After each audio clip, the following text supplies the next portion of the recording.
if it is my will that he remains until I come.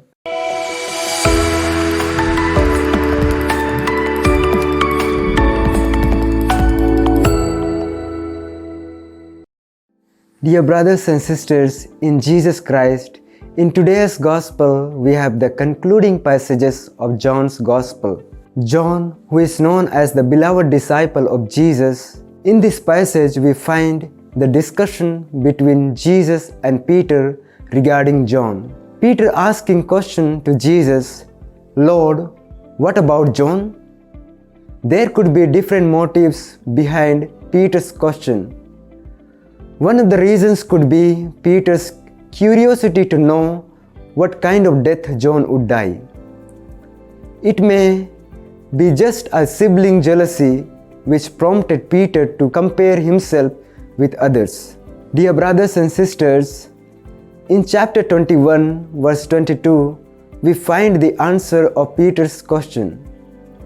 Jesus says about John, "If it is my will that he remains until I come." This saying was misunderstood by the early Christians who concluded that John would not see death until Christ's second coming. But that was a wrong understanding, because Jesus never said that John would never die. Rather, the meaning of Christ's words could be that John would not die until Christ himself comes to take John away when it is time for him to die a natural death. Almost all the apostles except John had died as martyrs. They died violent deaths, shedding their blood for Christ, but John died a natural death as an old man. Dear brothers and sisters, when we look at verse 24, it becomes quite clear that John's longevity does not give any reason for competition between John and Peter in honor or prestige, but made them both servants of Christ. Both of them play important roles in the church in their own capacity. Peter is the shepherd of Christ's flock, and John the witness of Christ. John lived many years and could say, "I saw these things and I know that they are true."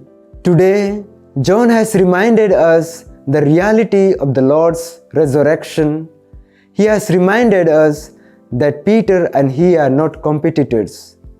He has reminded us that Peter is the great shepherd of Christ's children and John the great witness of the living Christ.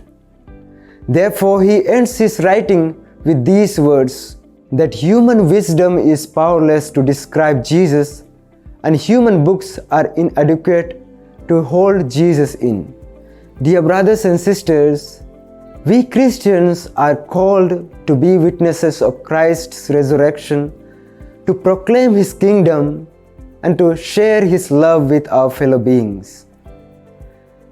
Let us seek the intercession of our Heavenly Mother, that she may intercede for us with her loving Son Jesus Christ, so that we may become living witnesses to Christ and His resurrection. Amen.